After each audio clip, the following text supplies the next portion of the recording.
자, 할렐루야. 우리 옆에 분을 바라보고 인사하겠습니다. 새해 복 많이 많이 받으세요. 그리고 이렇게 말씀해 주세요. 새해에는 힘차게 도약합시다. 자, 오늘은 사도행전 9장 1절에서 31절까지 말씀으로 새롭게 도약하는 교회라는 주제로 하나님 말씀 전하겠습니다. 2026년 병오년 새해 첫 주 하나님 앞에 신년 감사 예배를 드립니다. 올해는 병오년이라고 합니다. 병오년. 병오년, 이 병오라고 하는 말은 붉은 말의 해라고 할 뜻이거든요. 병오년. 그래서 이 불의 기운이 가장 강한 해라고 합니다. 그래서 열정과 도전, 붉은 말이 들판을 가리며 달리듯이 우리의 신앙도 믿음과 삶이 새롭게 도약하는 그런 한 해가 되어야 됩니다. 그래서 여러분, 말은 멈춰서 있을 때는 별로 그다지 멋있지가 않죠. 근데 말은 언제가 가장 멋있냐? 힘차게 달릴 때입니다. 그래서 우리가 아까 찬양 드렸죠? 후렴이 주님 다시 오실 때까지 나는 일어나 뭐하리라? 달려가리라. 나는 일어나 달려가리라. 내 사모하는 주님 온 세상 구주시라. 내 사모하는 주님 영광의 왕이라. 나는 일어나 달려가리라고 했어요. 달려가리라. 올 한 해는 병오년입니다. 붉은 말의 해입니다. 말은 가만히 있으면 그다지 멋지지가 않습니다. 말은 달릴 때 멋진 것입니다. 여러분, 이것처럼 하나님의 백성들이, 하나님의 자녀된 우리도 침체에 빠지거나 멈춰 있으면 안 됩니다. 도약을 해야 됩니다. 도약. 그래서 올 한 해는 표어를 뭐라고 줬냐? 새롭게 도약하는 교회다. 이렇게 한번 정해봤습니다. 도약. 여러분, 도약이 무슨 뜻입니까? 바로 현 상태에서 머무르는 것이 아니라 한 단계 이상 뛰어넘는 것입니다. 한 단계 이상. 그래서 우리의 신앙도 올 한 해는 어떻게 해요? 붉은 말처럼 한 단계 뛰어야 돼요. 예, 멈춰 있으면 안 됩니다. 멈춰 있으면 안 돼. 이게 도약이거든요. 근데 여러분, 이 도약이라고 하는 것은요, 그냥 무턱대고 뛰는 게 아니에요, 여러분. 이 도약이라고 하는 것은 반드시 준비 단계가 필요해요. 준비. 그래서 여러분, 개구리가 여러분 뛸 때 여러분 혹시 그 모습을 아십니까? 개구리는 그냥 뛰지 않아요. 뛸 때 어떻게 하죠? 뒤로 약간 갑니다. 그러다가 펄쩍 뛰는 거예요, 여러분. 그래서 여러분, 이 도약이라고 하는 것은 먼저 그냥 뛰면 안 돼요. 잠깐 좀 웅크려야 돼, 이렇게. 그리고 뒤로.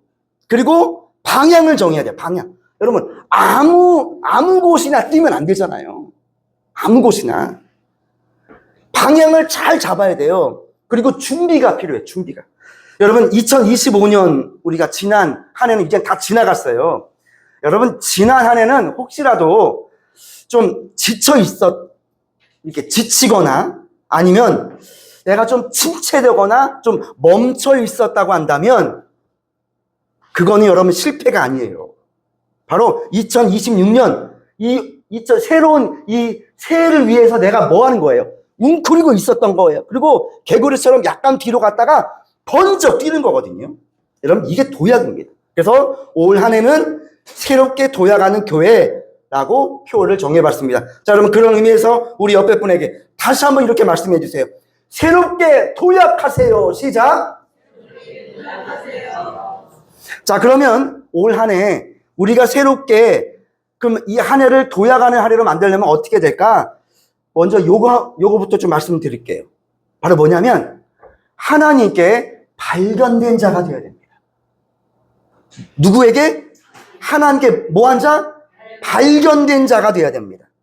작년 6월 4일 날 새로운 대통령이 선출이 되었습니다. 우리 대한민국이 혼란스러웠잖아요, 작년에. 근데 6월 4일 날 새로운 대통령이 딱 선출이 됐어요. 처음에 대통령이 당선이 되잖아요. 그러면 주위에 많은 정치권 인사들이 누구 앞에서 왔다 갔다 할까요? 바로 대통령 인수위원회 앞에서. 즉 대통령 앞에서 거기서 왔다 갔다 해야 돼요, 여러분. 거기서. 왜? 대통령의 시선에 발견돼야 돼요. 발견돼야 돼요. 그러면 사람들이 왜 그 앞에 줄을 설까요? 대통령에게 발견되어지기 위해서인데, 대통령의 눈에 한번 발견이 되잖아요? 그럼 몇 년 동안? 5년 동안은 출세길이 열린 거예요. 네. 그래서 그 정치 아주 그 정치인들, 인사들이 그 앞에서 대통령에게 한번 발견되려고 그렇게 몸부림을 치는 거예요. 그러나 사랑하는 성도 여러분, 우리는 사람에게 발견되어지는 것도 중요해요. 하지만 하나님께 더 발견돼야 됩니다. 사람은요, 눈에 보이는 것만 봐요. 그래서 저 사람이 내 눈에 뜨이네? 그러면 이렇게 그 사람을 쓰기도 하지만, 우리 하나님이 어떤지 아세요? 사람들이 보지 않는데, 사람들이 전혀 보지 않아. 그럼 어디서? 뒤에서 조용히, 마치 누구처럼 작년 12월 25일 날 성탄절이었거든요. 성탄절에 누구처럼? 요셉처럼. 요셉의 인생을 보면요, 별로 그다지 사람들에게 빼어나다, 훌륭하다, 그런 모습들이 많이 없습니다.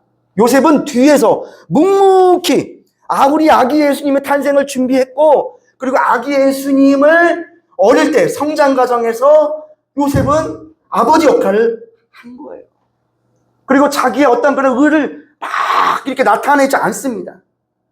여러분, 하나님은 여러분들이 사람 앞에서 잘 보이려고 하는 것, 그것보다 누구 앞에? 하나님 앞에서 잘 보이려고 하는 것, 하나님 그 마음을 아십니다.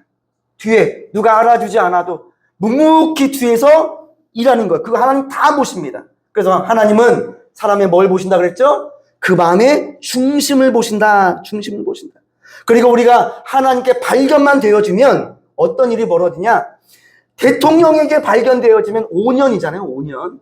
근데 여러분, 하나님 앞에 하나님의 그 시선에 발견되어지잖아요. 그럼 하나님이요, 5년은 저리 가라요. 10년, 15년, 20년, 아멘 할 때까지, 30년, 할렐루야, 평생 하나님이 그 사람의 인생을 책임져 주시는데, 거기서 끝나는 게 아니라 누구까지? 자자, 손손, 대대, 천대까지 복을 주신다. 출애굽기 20장 6절 말씀에 나를 사랑하며 내 계명을 지키는 자들에겐 천대까지 뭐를 주리라? 은혜를 베푸시리라 그랬거든요. 그래서 여러분, 우리는 하나님 앞에 발견되어질 때 우리의 인생은 여러분 힘차게 우리가 시작이 될 수가 있는 것입니다. 그리고 하나님 앞에 우리가 발견되어지면 우리 안에 어떤 변화가 일어나냐? 우리 안에 기쁨이 충만해집니다. 기쁨. 하나님은 사람을 구원하고 민족과 나라를 일으키는 일에 반드시 사람을 사용하십니다. 사람. 그래서 여러분 꼭 기억하십시오. 하나님께 발견된 자, 그는 반드시 다시 일어날 것입니다. 저는 우리 목포 시민있는 교회와 우리 모든 성도님들이 하나님 앞에 발견되어져서 2026년은 우리가 깨어서 다시 일어나기를 축복합니다. 축복합니다. 근데 여러분, 이 하나님의 발견은 아무나 나 하나님께 발견되고 싶어요 하면서 이렇게 생각만 하고 꿈만 꾼다고 해서 이게 되는 게 아니에요. 하나님의 눈에 발견되어지려고 한다면 조건이 필요해요. 여러분, 하나님은 언제나 조건적이에요. 다시 말씀드리면 하나님께 발견되기 원한다면 먼저 우리가 뭘 해야 되냐? 하나님께서 기뻐하시는 일을 해야 돼요. 기뻐하시는 일. 세상의 어떤 일보다 하나님이 사랑하는 일을 먼저 해야 됩니다. 그러면 하나님의 눈에 발견되어지는 거예요. 발견되어지는 거예요. 자, 그럼 어떻게 하면 하나님께 기쁨을 드릴까? 바로 이거예요. 우리의 관심이 바꿔줘야 됩니다. 우리 관심. 세속적인 것에 대한 관심이었어요. 이거 바꿔야 돼요. 어디로? 하나님께로 향한 관심으로 바뀌어야 됩니다. 육적인 것에서 어디로? 영적인 것으로 이게 바뀌어야 돼요. 이게 바뀌어야 돼요. 우리 심령 거룩한 곳에서 거룩한 패러다임의 변화가 일어나야 돼요. 그래야 하나님의 눈에 발견되어지는 것입니다. 하나님 저 좀 봐주세요. 마가복음 5장의 이 말씀에 보면 여러분 혈류증 12년 동안 혈류증 병을 앓은 여인 여러분 이야기 다 아실 것입니다. 자, 예수님이 한 마을에 딱 도착하셔서 막 이제 병든 자를 고치잖아요. 그때 많은 사람들이 예수님 앞으로 찾아오셨는데 많은 사람들이 다 예수님 옷자락을 잡았을 거예요. 근데 그때 우리 예수님께서는 누군가 그 옷자락을 탁 잡았는데 예수님 뭐라고 말씀하십니까? 누가 내 옷을 잡았다는 거예요. 많은 사람이 잡았거든요. 지금 능력이 내게서 나갔다. 그러면서 무리들 가운데 돌이켜 말씀하시되 누가 내 옷에 손을 대었느냐? 따라 내 믿음이 너를 구원하였으니 평안히 가라. 내 병에서 건짐을 받으라. 자, 많은 사람들이 예수님의 옷자락을 잡았습니다. 근데 그 중에 유독 한 여인만 예수님의 눈에 들어온 거예요. 예수님께 발견이 되어진 거예요. 여러분 그거 왜 그랬습니까? 바로 예수님의 마음을 기쁘게 하셨기 때문에. 그 기쁨은 뭐예요? 바로 그녀의 믿음이었습니다. 믿음이었어요. 여러분 이렇게 하나님의 눈에 발견되기 위해서는 우리가 원한다고 해서 여러분 되는 것이 아닙니다. 하나님이 뭐하는 기쁨이 되는 일을 해야 됩니다. 기쁨이 돼야 됩니다. 2000년 기독교 역사상 가장 이상적인 교회는 두말할 것 없이 사도행전에 나타난 아마 초대교회일 거예요. 초대교회. 사도행전에 나오는 이 초대교회의 특징이 있습니다. 바로 핍박입니다. 그렇게 핍박을 받았습니다. 사도들은 복음을 증거하다가 체포되었고 성도들은 위협과 협박을 당해야만 했고 감옥에 갇히기도 하고 매를 맞기도 했습니다. 그런가 하면 스데반이라고 하는 이 훌륭한 믿음의 사람이 순교를 당하기도 했습니다. 여러분 이것이 바로 초대교회입니다.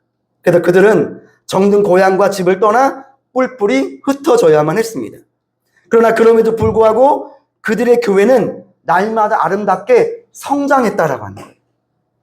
여러분 어떻게 그럴 수가 있었을까요? 초대교회가 핍박이 있었잖아요. 예수 믿으면 죽음이잖아요. 근데 왜 그렇게 교회가 성장이 되었을까? 바로 그 초대교회 교인들은 모여서 함께 기도해서 성령의 뜨거운 체험을 받았어요. 성령이 뜨거운 체험. 여러분 하나님을 만나잖아요. 그러면 아무리 핍박을 가하고 생명의 위협을 당해도 하나님의 역사는 더 크게 일어나는 거예요. 그래서 여러분 나라가 힘들고 어려울 때일수록요 기독교 있죠. 신앙은 더 번성합니다. 더 부흥합니다. 교회가 국가도요 걱정이 없고 막 이렇게 떵떵거리며 잘 살아보십시오. 신앙이 죽습니다. 그래서 여러분 이 고난과 영성이라고 하는 거는 자 고난이 심해지잖아요. 그럼 영성도 올라갑니다. 영성도. 바로 여러분 초대교회가 그랬어요. 그래서 이 초대교회 교인들이 여러분 지금의 그 튀르키 아시죠? 튀르키에 게링구유라고 있거든요. 게링구유에 가면 지하 세계가 있어요. 지하 세계. 사람들이 로마가 하도 핍박하니까요. 그 튀르키 지역에 그 지하 땅굴을 파는 것이죠. 그 땅굴을 파가지고 거기다가 교회를 짓고 지하 교회잖아요. 그리고 거기서 사람들이 살았어요. 데링구유 아주 유명한 성지순례 그 장소인데 이것을 보면 그 정도로 많은 사람들이 그 핍박을 받고 집을 떠나서 뿔뿔이 흩어졌는데 신비로운 건 교회는 부흥했다라고 하는 것입니다. 부흥. 여러분 오늘날 우리는 교회 성장의 조건을 말할 때 몇 가지를 말합니다. 첫째, 교회가 성장하기 위해서는 지어진 멋진 건물이 있어야 된다. 상가교회 말고 좀 교회 건물이 그럴듯하게 좀 지어져야 요즘에 성도님들이 모인다. 그리고 두 번째는 좋은 편의시설이 있어야 된다. 좋은 편의시설. 그리고 또 중요한 게 뭡니까? 넓은 주차장이 있어야 된다. 이런 말들을 많이 합니다. 저희 시민교회도 앞으로 멋진 건물, 뭐 좋은 편의시설, 넓은 주차장. 네, 혹시 여러분 주차장 때문에 많이 어려우신 줄 압니다, 여러분. 자, 이러한 것들이 잘 갖추어진, 그리고 그 교회에 잘 또 이렇게 갖추어진 조직을 빠뜨릴 수 없어요. 그러니까 이런 것들이 좀 잘 이렇게 형성이 돼야 오늘날 현대는 교회가 성장한다고 합니다.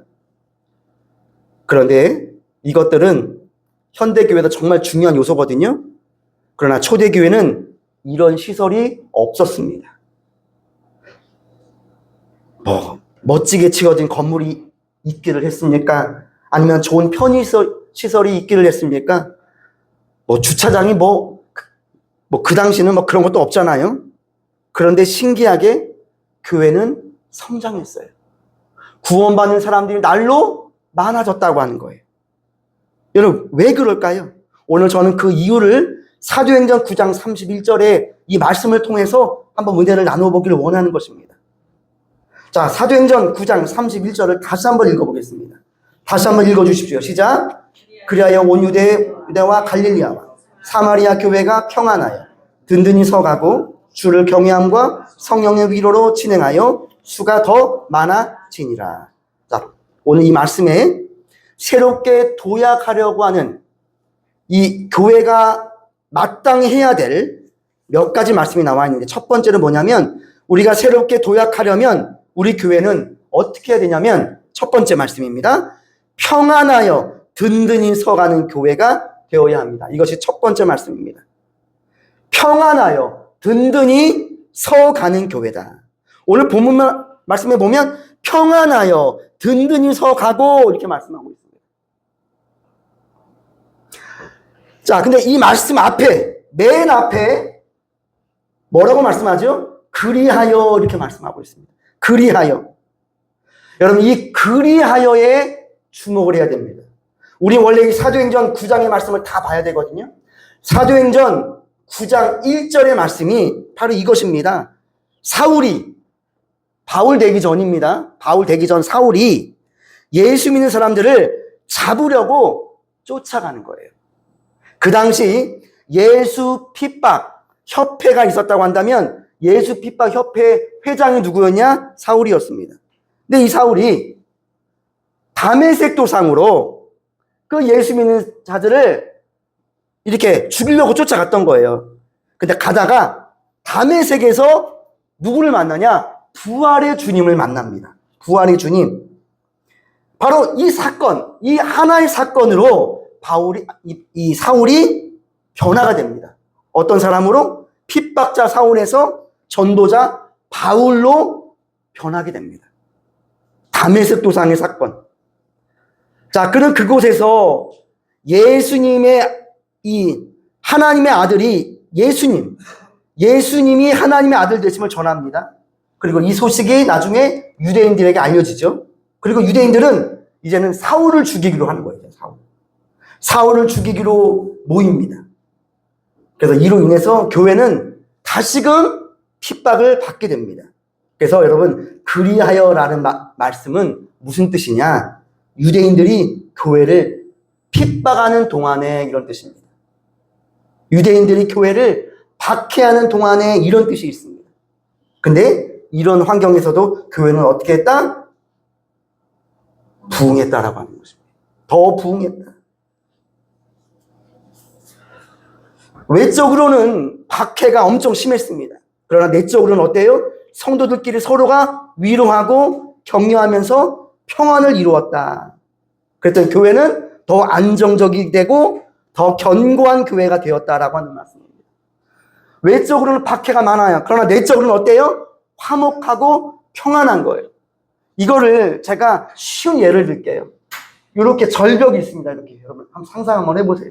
이런 건 사진 한번 보여주면 그냥 한 번에 끝나는데, 자, 이렇게 절벽이 있습니다. 근데 절벽에 폭포수가 막 떨어져요.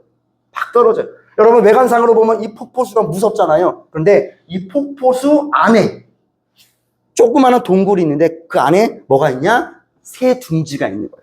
근데 그 새 둥지 안에 누가? 어미새가 아기새를 꼭 이렇게 끌어안고 있는 거예요. 품고 있는 거예요. 그 아기새의 표정을 보면 바로 이 평안에 대해서 우리는 금방 와닿습니다. 밖이 아무리 센 이 폭포수가 떨어지고 아무리 환경이 어려울지라도 어때요? 그 어미새가 탁 품에 껴안고 아기새는 새근새근 자고 있는 거예요. 바로 여러분 초대교회가 여러분 그런 모습이었어요.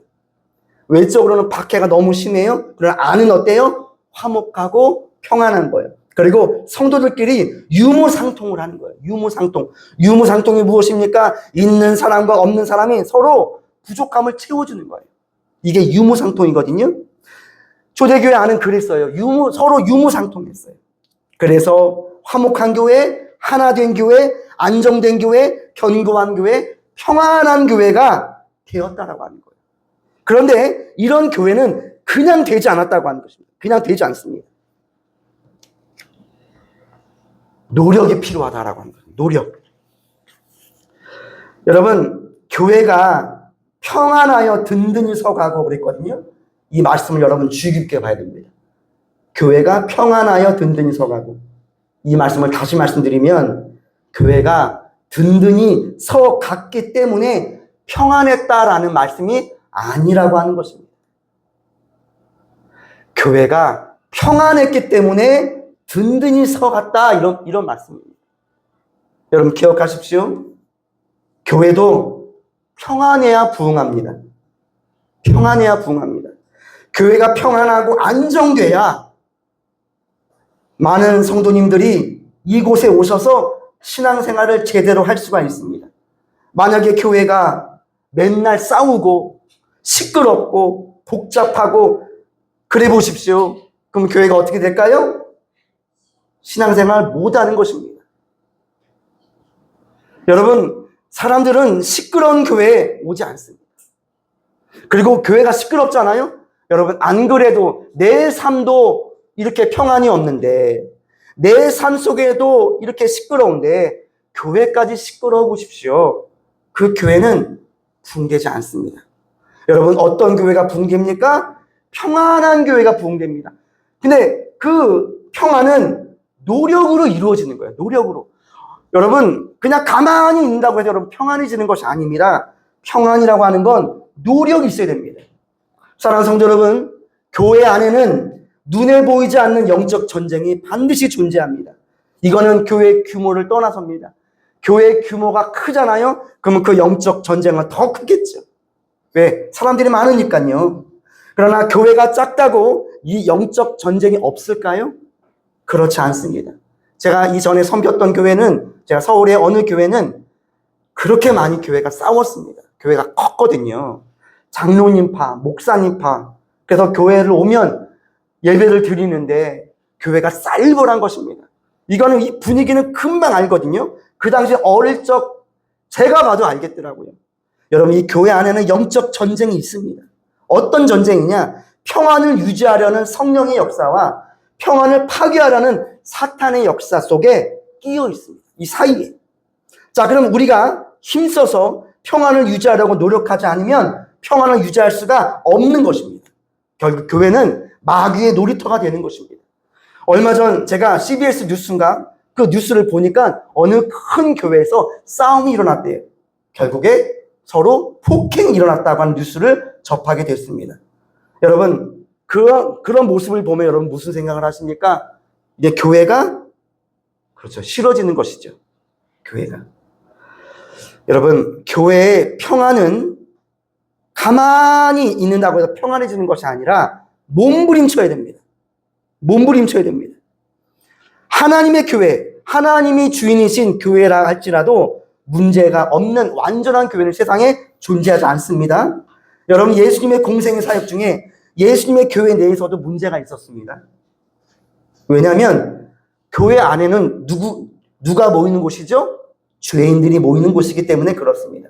그래서 여러분, 어떤 교회라도 그 교회에 꼭 문제가 있고 골치 아픈 일이 있을 수 있습니다. 그러나 그럼에도 불구하고 우리는 교회의 평안을 위해서 서로가 노력을 해야 됩니다. 노력. 어떤 노력이냐? 바로 평안을 위해서 우린 더 기도해야 됩니다. 우린 더 성숙해져야 됩니다. 성숙한 교회가 평안을 선물로 받는 것입니다. 성도님들 한 분 한 분이 성숙하지 않으면 그 교회는 절대로 평안하지 않습니다. 성숙해야 됩니다.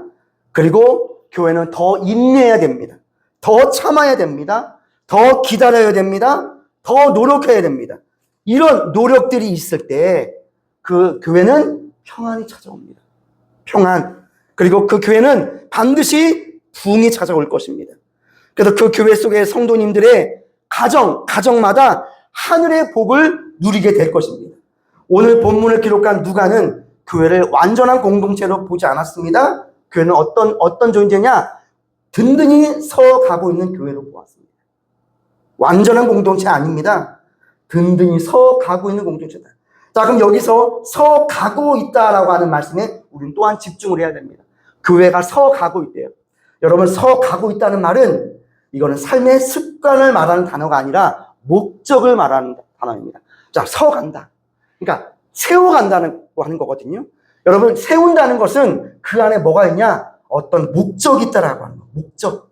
바로 그 목적이 무엇입니까? 바로 주님 안에서 하나가 되어야 됩니다. 이것이 분명한 목적이었습니다. 바로 초대교회는 바로 이러한 분명한 목적이 있었습니다. 그래서 성도님들이 서로 사랑으로 교제하고 서로 떡을 떼고 서로 나누고 서로 사랑하고 격려했다라고 하는 거예요. 그러니까 어때? 그 교회가 평안히 찾아왔다고 하는 거죠. 자, 두 번째 말씀입니다.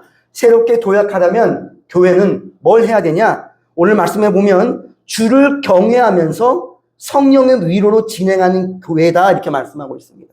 여기서 세 가지가 나옵니다. 먼저 주를 경외하자. 그리고 성령의 위로로 진행하는 교회. 주를 경외한다는 말씀은 하나님을 두려워했다라고 하는 말씀입니다. 하나님을 두려워했다. 우리 하나님은 사랑의 하나님이십니다. 하나님 사랑이세요. 그러나 여러분, 우리가 하나님이 사랑의 하나님이라고 해서 우리가 하나님을 이렇게 가볍게 여기면 안 되잖아요. 여러분, 하나님을 경외했다라고 하는 말은 하나님을 두려워했다라고 하는 것입니다. 두려워했다. 그래서 여러분, 초대교회 이 성도들인 생활 속에서 하나님을 두려워했습니다. 그 결과 그들은 경건하고 정결한 삶을 살 수가 있었습니다.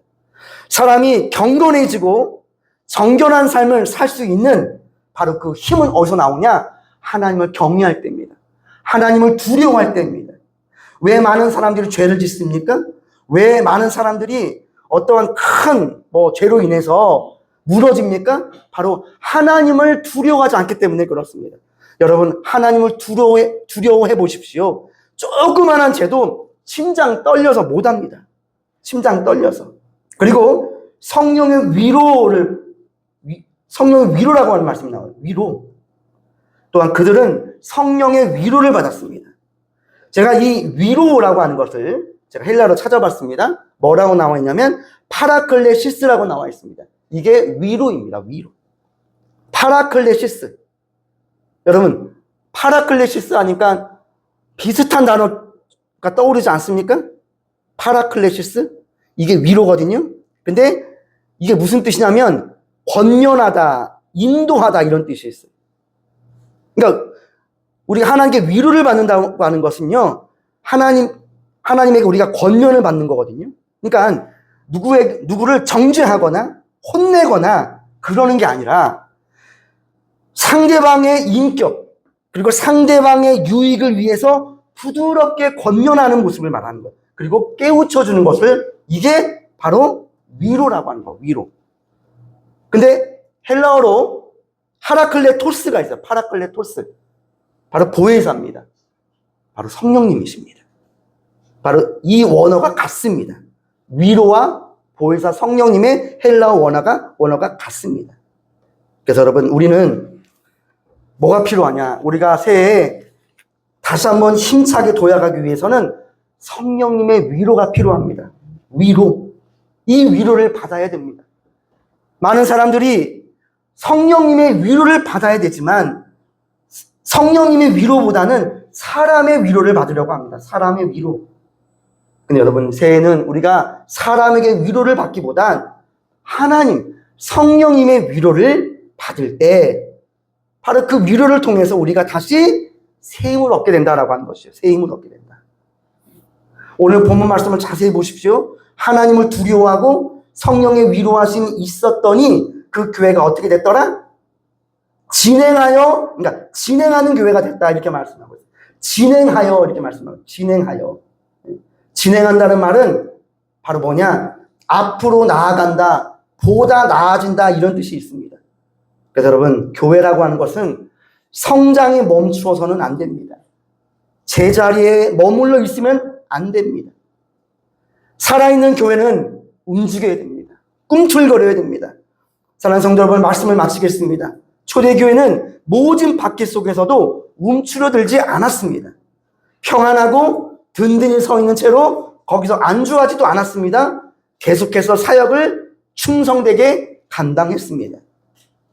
계속해서 복음을 증거하면서 구원을 얻는 사람들이 날로 많아졌습니다. 오늘 2026년 새해 첫 주 신년 감사 예배를 우리가 하나님께 드릴 때 바로 이 말씀, 바로 새롭게 도약하는 교회, 오늘 이 말씀을 붙들어서 오늘 하나님에게 주시는 그런 위로와 그런 은혜가 충만한 2026년 한 해가 되시길 주님의 이름으로 축복합니다.